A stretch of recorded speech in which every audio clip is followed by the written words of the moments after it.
Phew, what can a loser like you do? My brother snorted as he said those words. Living with my brother and his wife, our mother was being taken advantage of. She arrived at our house in a worn-out state, crying, "I don't want to return there." The sight of her played in my mind as I clenched my teeth. "Hey, are you sure you can support that old hag? Are you going to take her in? Huh?"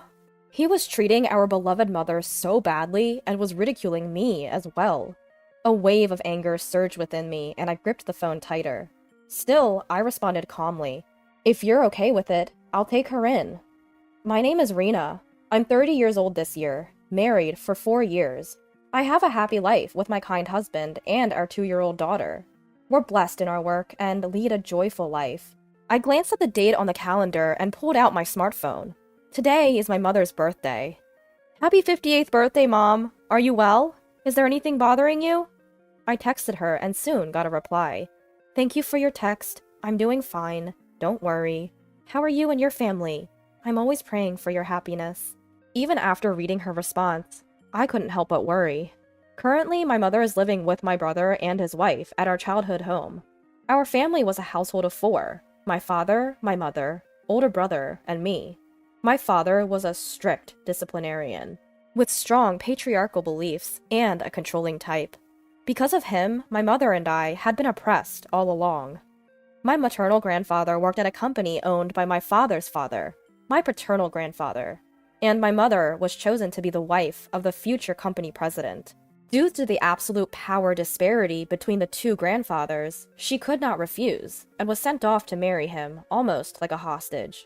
The company also fell due to the burst of the economic bubble before my father could take over. However, it seems like they still had money left, and I never saw my father work. He would start drinking in the daytime, and his abusive words were directed at my mother and me. Living in fear of his quick temper, my mother had no choice but to obey.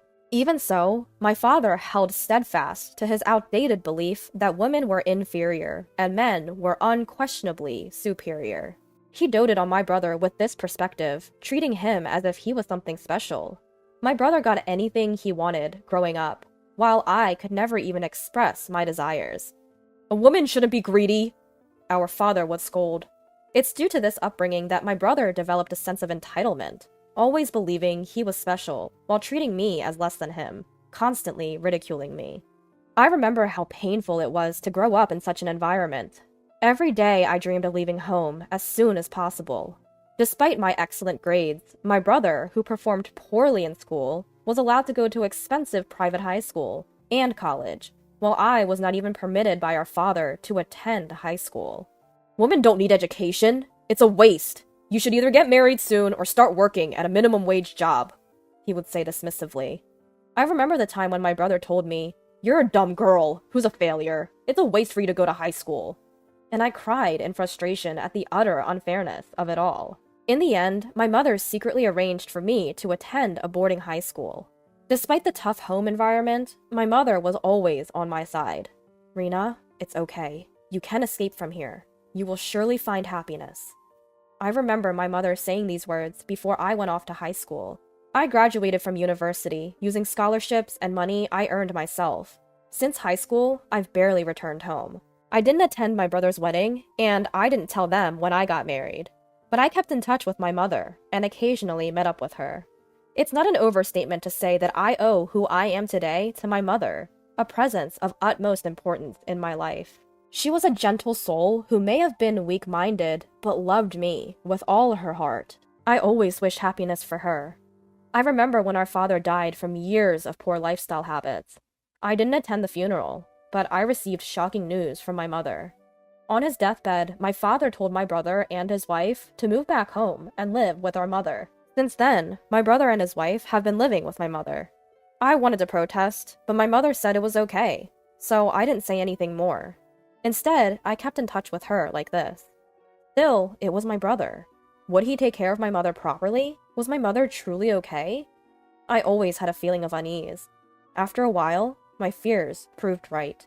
One night, the intercom of our apartment rang unexpectedly. When I answered, my mother stood there, dressed ragged. Despite it being late fall, she wore a thin, old, short-sleeved shirt and a skirt so worn out I couldn't tell when she had gotten it. Her hair was disheveled, her cheeks hollow, her eyes sunken, and she was trembling, uncontrollably. I was taken aback by her appearance and raised my voice. "Mom? What on earth happened to you?" "Rena, I'm sorry to just show up like this," she uttered in a voice so weak it could disappear, as tears streamed down her face. I welcomed her in, and my husband quickly prepared a warm drink and a blanket.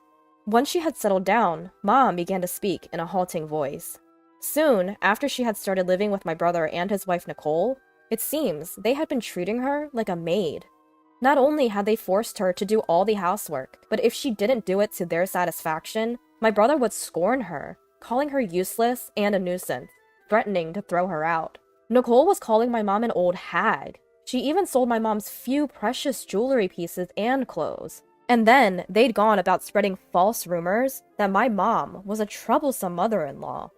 Mom had lost weight rapidly, and when she fell ill and bedridden, she was roused and forced to do household chores again. Seeing my mom talk through her tears, my heart ached unbearably.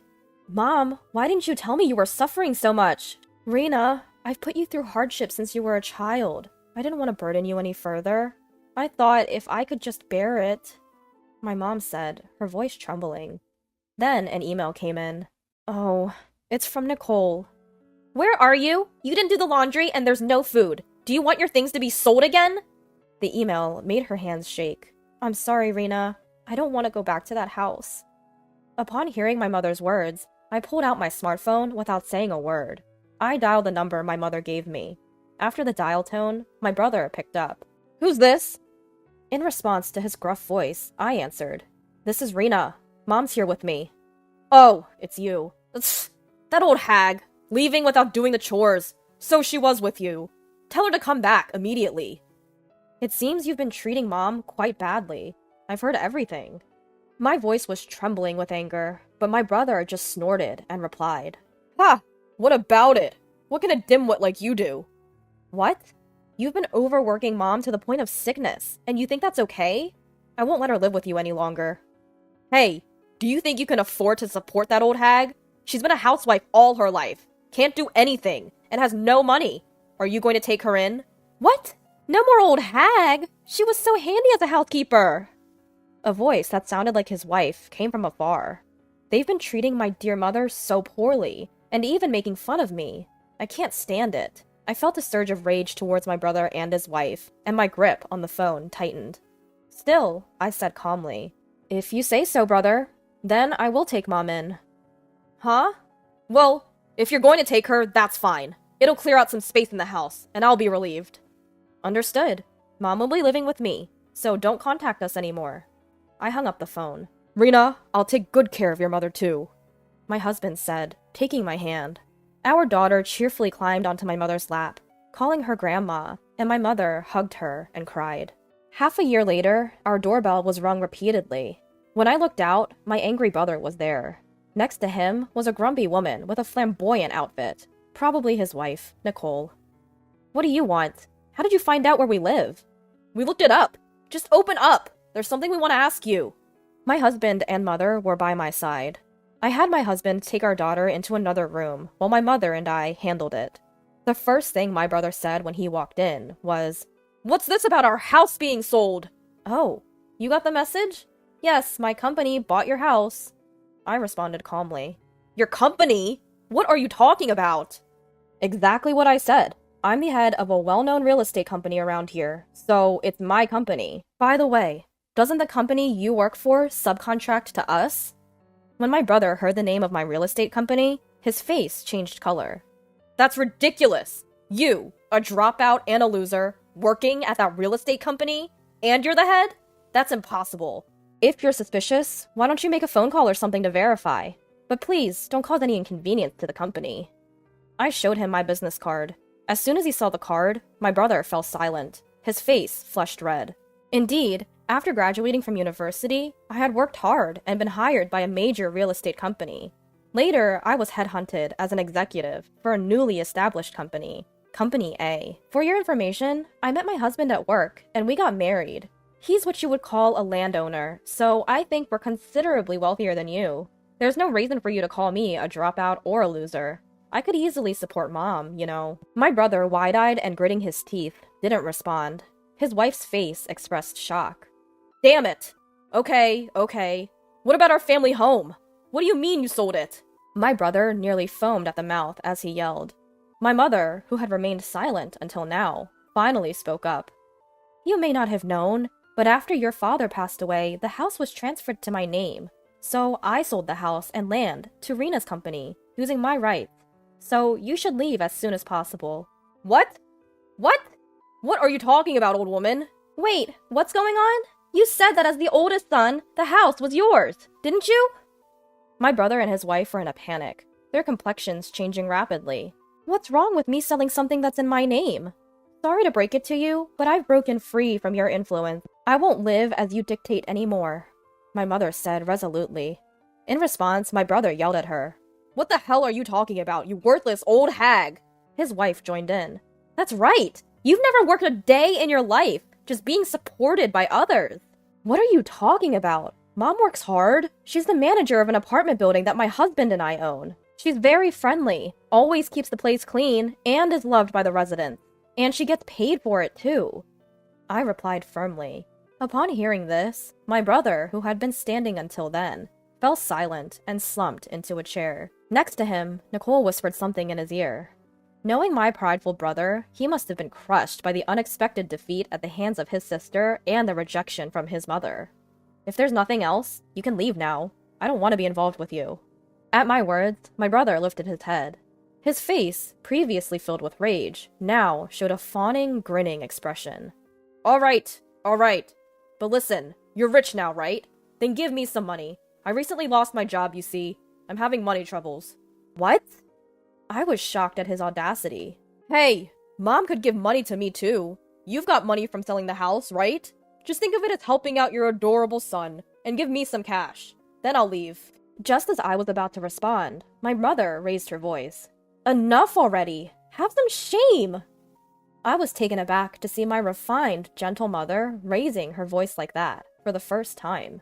My brother and his wife looked stunned as well.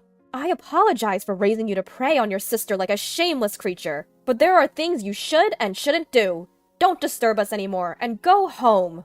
Hearing this, my brother started to tremble again. Shut up and listen, old hag. You're telling me what's what. Be prepared. I'll squeeze every dime of your inheritance from you. Nicole added, Yes, give us the money already. To these two, my mother coldly retorted, That's if there's anything left. From now on, I plan to spend all the money from the sale of the house for myself and Rena and her family. I have no intention of leaving a single penny for you two. What the hell, you old crone? I'm cutting ties with both of you. From now on, please stay away from me and Rena. Leave that house immediately.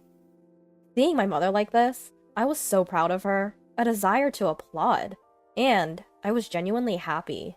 My mother, who had been oppressed and obedient to everything, was finally freed from the curse of that house.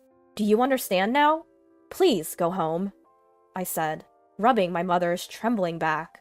Damn! No, we won't leave. We won't leave here until we get the money, at least. Yes, we'll squat in that house. My brother and his wife were still glaring at us.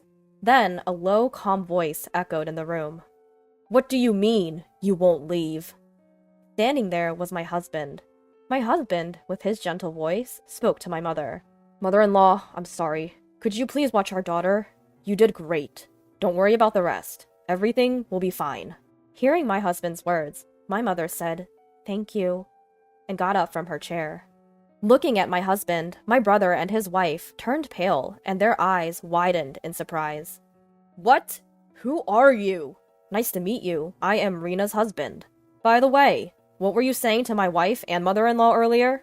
My husband replied, with a straight face. My brother and his wife suddenly turned docile. That's to be expected. My husband stands at a tall 6'3", has a solid build, and a strong, imposing face. In fact, he even holds a black belt in judo. Despite his peaceful nature, his kindness towards me, his intellect, and his doting love for our daughter, it's no surprise that people meeting him for the first time might think he looks intimidating. Especially to someone like my brother, who can only show off and look down on women. My husband is the most difficult type to handle. I just remembered I have something to do, so I should be going.